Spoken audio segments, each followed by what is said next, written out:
یہودیوں کے لیے بربادی۔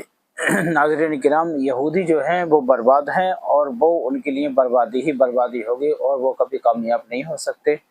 نہ دنیا میں ہو سکتی نہ آخرت میں ہو سکتی، کیونکہ اللہ تعالیٰ فرماتا ہوں ان لوگوں پر افسوس ہے جو اپنے ہاتھ سے کتاب لکھتے ہیں، جو اپنے ہاتھ سے کتاب لکھتے ہیں ان کے لیے افسوس ہے۔ اللہ تعالیٰ قرآن شریف میں فرماتا ہے فَوَيْلٌ لِّلَّذِينَ يَكْتُبُونَ الْكِتَابَ بِأَيْدِيهِمْ ثُمَّ يَقُولُونَ هَٰذَا مِنْ عِندِ اللَّهِ لِيَشْتَرُوا بِهِ ثَمَنًا قَلِيلًا۔ ان لوگوں کے لیے افسوس ہے، ان لوگوں پر جو اپنے ہاتھ سے کتاب لکھتے ہیں اور کہتے ہیں کہ یہ اللہ کے پاس سے آئی ہے، یعنی کہ لکھتے تو وہ خود ہیں اور کہتے ہیں کہ یہ کتاب اللہ کے ہاں سے آئی ہے، اللہ کی کتاب ہے، تاکہ اس کے اور تھوڑی سی قیمت اور دین بھی منفعت حاصل کریں، یعنی کہ سمجھیں کہ اللہ تعالیٰ یہ ہمارے اوپر مہربان اور ہم پہ اتنی عقل اور اتنا شعور ہے کہ یہ اللہ تعالیٰ ہم پہ مہربان ہے کہ اللہ تعالیٰ نے ہم پہ یہ کتاب بھیجی ہے۔ یہ یہود کی ایک دوسری قسم ہے، یہ اللہ تعالیٰ کی طرف جھوٹی اور خود نخواستہ باتیں منسوب کر کے ضلال و گمراہی کی طرف دعوت دیتے ہیں، اور لوگ کہ ہیں کہ مال باطل طریقے سے کھاتے تھے۔ اس کے معنی ہے کہ بربادی کے ہی عربی زبان کا ایک مشہور لفظ ہے،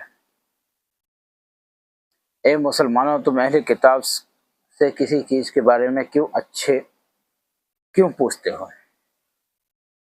اے مسلمانوں تم اہل کتاب سے کسی چیز کے بارے میں کیوں پوچھتے ہو، حالانکہ وہ اللہ تعالیٰ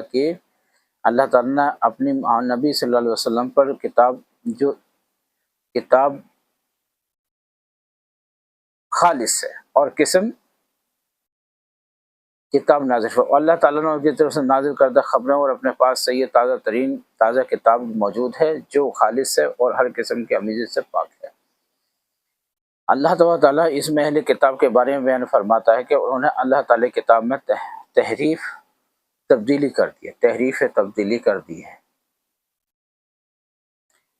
دی تھی، اپنے ہاتھوں سے کتاب لکھ کر کہنے لگے کہ اللہ تعالیٰ کی طرف سے ہے، تاکہ وہ اس کے اور تھوڑی سی قیمت وصول کر لیں اور دین میں منفعت حاصل کر لیں۔ تمہارے پاس جو علم ہے کیا وہ یہ تمہیں ان سے پوچھنے سے نہیں روکتا؟ اللہ کی قسم ہم ہم نے کسی بھی نہیں دیکھا کہ کسی شخص کے اس کے بارے میں تم سے پوچھو جو تم پر نازل کیا گیا ہو۔ اسے امام بخاری رحمۃ اللہ نے یوں بیان کیا ہے کہ حسن بن ابو الحسن بصری رحمۃ اللہ علیہ فرماتے ہیں کہ تمام کی تمام دنیاوی شمن قلیل تھوڑی سی قیمت ہے، کتنی بھی چیزیں کیوں نہ ہو لیکن دین کے معاملے میں وہ تھوڑی سی ہی قیمت رکھتے ہیں۔ وَقَالُوا لَن تَمَسَّنَا النَّارُ إِلَّا أَيَّامًا مَّعْدُودَاتٍ قُلْ أَتَّخَذْتُمْ عِندَ اللَّهِ أَحَدًا فَلَنْ يُخْلِفَ اللَّهُ أَحَدًا أَمْ تَقُولُونَ عَلَى اللَّهِ مَا لَا تَعْلَمُونَ۔ اور فرمان الہی اور بھی ہے فَوَيْلٌ لَّهُم مِّمَّا كَتَبَتْ أَيْدِيهِمْ وَوَيْلٌ لَّهُم مِّمَّا يَكْسِبُونَ۔ چنانچہ ان کے ہاتھوں نے جو بے اصل لکھا اس کی وجہ سے ان کے لیے ہلاکت ہے، اور وہ جو کھاتے ہیں تھے اس کی وجہ سے پھر ان کے لیے ہلاکت ہے، یعنی اس پر بھی ہلاکت ہے جو انہوں نے اپنے ہاتھ سے جھوٹ، بہتان اور افطرا پر مبنی باتیں لکھی، اور ان پر بھی ہلاکت ہے جو انہوں نے ان پر جھوٹی باتوں سے حرام کما کر کھایا۔ جیسا کہ ضحاک نے ابن عباس رضی اللہ عنہ اس کی تفسیر بیان کی ہے، فَوَيْلٌ لَّهُم، یعنی انہوں نے اپنے ہاتھوں سے جھوٹ لکھا، اس کی وجہ انہوں نے جو تھی انہیں عذاب ہوگا، اس کی وجہ سے جنہوں نے کتابوں میں لکھا اور جھوٹ لکھا اس کی وجہ سے اللہ تعالیٰ ان پر عذاب کرا دیتا۔ وَوَيْلٌ لَّهُم مِّمَّا يَكْسِبُونَ، جو یہ لوگوں کا مال کھاتے ہیں اور اس کی وجہ سے بھی عذاب الہی میں گرفتار ہوں گے۔ لوگوں کا غلط طریقے سے جو مال کھاتے ہو تم، اس کی وجہ سے بھی آپ غلط طریقے سے یعنی کہ گرفتار ہوگے، قائم میں گرفتار ہوگے، عذاب میں گرفتار ہوگے، اور جو آپ نے جھوٹی باتیں لکھی ہیں کتاب میں غلط طریقے سے اپنی طرف سے، اس کی وجہ سے آپ پہ عذاب نازل کیا جائے گا۔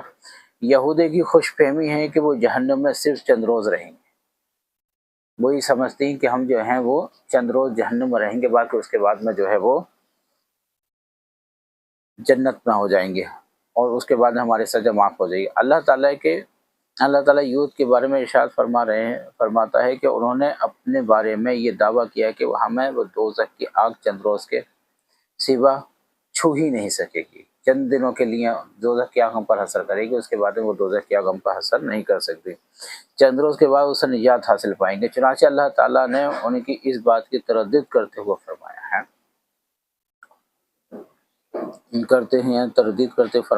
قُلْ اتَّخَذْتُمْ عِندَ اللَّهِ عَهْدًا،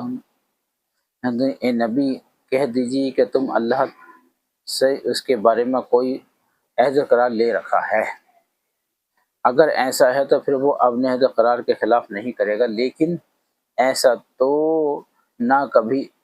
ہوا ہے اور نہ ہوگا۔ یہی وجہ ہے کہ یہاں امہ کا حرف استعمال کیا گیا ہے جو بل کے معنی ہیں، اور ان کے یہاں ایسا کوئی وعدہ نہیں ہے کہ بلکہ تم اللہ تعالیٰ کی طرف سے کذب و افتراء سے ایسی باتیں منسوخ کر رہے ہو جو تم جانتے نہیں ہو۔ آپ نہیں جانتے ہو کہ اس کا ہمیں کیا عذاب کیا جائے گا، اس کے بدلے ہمیں کیسی سزائیں ملیں گی، لیکن آپ یہ سمجھتے ہو کہ ہم بالکل صحیح ہیں اور اللہ تعالیٰ چند دنوں کے لیے ہمیں دوزخ میں ڈالے گا اور دوزخ کیا اس کے بعد میں ہم پسند نہ کرے گی، جو کہ فضول کی بات ہے، ایسا ہرگز نہیں ہو سکتا، اور وہ ہمیشہ دوزخ میں ہی رہیں گے، ان کی غلط فہمی جو ہے خوش فہمی یہ دور ہو جائے گی۔ اور پھر ابن عباس رضی اللہ تعالیٰ سے آیت کی تفسیر میں بیان کیا ہے کہ یہود کہتے تھے کہ ہمیں آگ صرف 40 راتوں تک چھوئے گی، ان کا بیان ہے کہ آگ جو ہے صرف ہمیں 40 راتوں تک کسی اور پھر ابن عباس سے اس آیت کی تفسیر میں بیان کیا۔ یہود یہ کہتے تھے کہ جب اس وقت کہتے ہوں گے یہود کے آگ جو ہے ہمیں صرف 40 رات تک چھوئے گی، 40 دن تک اور 40 رات تک، اس کے بعد میں پھر آگ ہمیں پر کوئی اثر نہیں کرے گی۔ دیگر مفسرین نے کہا ہے کہ ان کے بقول صرف اتنی مدت جس میں انہوں نے بچڑے کی عبادت کی تھی، یعنی کہ جو بچڑا جو بنایا گیا تھا، جو سامری نے بچڑا بنایا تھا، حضرت موسیٰ علیہ السلام جو تھے وہ کوہ طور پر بات کرنے کے لیے گئے تھے، تو پیچھے سے جبرائیل علیہ السلام بھی گئے تھے، تو ان کے جو قدم پڑے جبرائیل علیہ السلام کے برا یعنی کہ گھوڑے کی ان کے سواری کے، تو اس پہ اس نے مٹی ڈال کے جو تھا وہ بچڑا بنایا تھا، تو انہوں نے پھر اس کی بچڑے کی عبادت شروع کی تھی۔ تو وہ کہتی ہیں کہ جتنے دن ہم بچڑے کی عبادت میں لگے تو 40 دن میں لگے تھے، تو صرف 40 دن ہی ہم پہ جو ہے عذاب کیا جائے گا، اور 40 دن ہم آگ جلائے گی، اس کے بعد ہم پہ کوئی آگ نہیں جلائے گی، اس کے بعد ہم پہ کوئی آگ نہیں جلائے گی۔ حافظ ابوبکر بن مردوی لفظ رضی اللہ تعالیٰ یعنی رحمۃ اللہ علیہ نے حضرت عمر رضی اللہ عنہ سے روایت کیا ہے کہ جب خیبر فتح ہوا تو رسول اللہ صلی اللہ علیہ وسلم کو بکری کے ہیں کہ زہر آلود گوشت کا تحفہ دیا گیا، تو رسول اللہ صلی اللہ علیہ وسلم نے فرمایا، یہ بات بڑی پیچیدہ ہے اور بے شک یہ سچ بھی ہے۔ حضرت ابو ہریرہ رضی اللہ عنہ سے روایت ہے کہ جب خیبر فتح ہوا تھا، جنگ خیبر کی جب لڑائی ہوئی تھی اور حضرت رضی اللہ تعالیٰ نے جب خیبر فتح کیا تھا، تو صلی اللہ علیہ وسلم کو بکری کے زہر آلودہ گوشت دیا گیا تھا، ایک گوشت دیا گیا تھا، تحفہ دیا گیا تھا گوشت، اور آپ کی دعوت کی گئی تھی زہر آلودہ گوشت کا تحفہ دیا گیا، تو رسول اللہ صلی اللہ علیہ وسلم نے فرمایا کہ یہ گوشت جو ہے،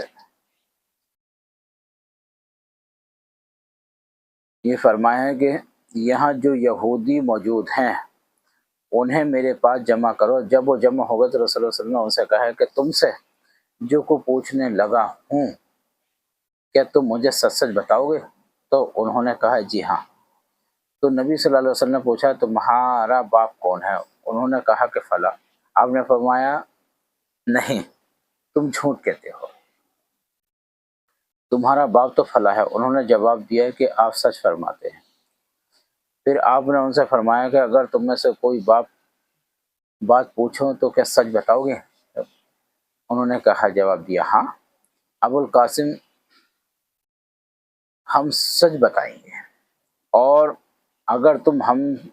نے آپ سے جھوٹ بولا تو آپ اسی طرح ہمارے جھوٹ کو پہچان لیں گے، جیسے ابھی ہم نے بولا تھا اسی طرح آپ ہمارے جھوٹ کو پہچان لیں گے، جس طرح آپ ہمارے باپ کے بارے میں آپ نے ہمارے بارے میں جھوٹ پہچان لیا ہے۔ رسول صلی اللہ علیہ وسلم نے پوچھا یہ بتاؤ کہ جہنمی لوگ کون ہیں، کون لوگ ہیں جہنم میں جو جائیں گے؟ تو کہنے لگے کہ تھوڑی مدت کے لیے تو ہم جہنم میں رہیں گے، پھر ہمارے بعد تم جاؤ گے۔ اللہ کے رسول سے فرماتے ہیں تھوڑے دنوں تک تو مدت ہم رہیں گے، اس کے بعد تم جہنم میں جاؤ گے۔ صلی اللہ علیہ وسلم نے فرمایا نہیں، بلکہ تم ذلیل و خوار ہو کر جہنم میں رہو گے، ہم کبھی بھی تمہارے جان نشین نہیں بنیں گے۔ رسول اللہ صلی اللہ علیہ وسلم نے ان سے پھر فرمایا کہ اگر میں تم سے کچھ پوچھوں تو کیا تم سچ بتاؤ گے؟ تو انہوں نے جواب دیا، ہاں ابو القاسم۔ اللہ صلی اللہ علیہ وسلم نے فرمایا کہ تم ان سے گوشت میں زہر ملایا ہے، یعنی کہ آپ نے فرمایا کہ تم نے اس گوشت میں زہر ملایا ہے۔ انہوں نے اس بات میں جواب دیا، آپ نے فرمایا تم نے ایسا کیوں کیا؟ اس بات میں کہا کہ ہاں ہم نے اس میں زہر دیا۔ تو انہوں نے کہا تو ایسا کیوں کیا آپ نے؟ تو انہوں نے جواب دیا کہ ہمارا وہ ارادہ یہ تھا کہ اگر آپ جھوٹے ہیں تو ہم آپ سے نجات حاصل کر لیں گے، اور اگر آپ اللہ کے نبی ہیں تو پھر زہر آپ کو کوئی نقصان نہیں پہنچا سکے گا۔ اس طرح کا بہانہ لے کر آپ نے اللہ کے رسول صلی اللہ علیہ وسلم کا جو تھا وہ زہر دیا۔ اس کی تفصیل انشاءاللہ آگے پھر ذکر کریں گے، لیکن یاد رکھنا ہے کہ ہمیں زیادہ سے فالو سبسکرائب و شیئر یعنی کہ شیئر بھی کرتے ہیں زیادہ سے زیادہ انشاءاللہ۔ پھر ایک نئی بات کے ساتھ انشاءاللہ پھر ہم حاضر ہوتے ہیں۔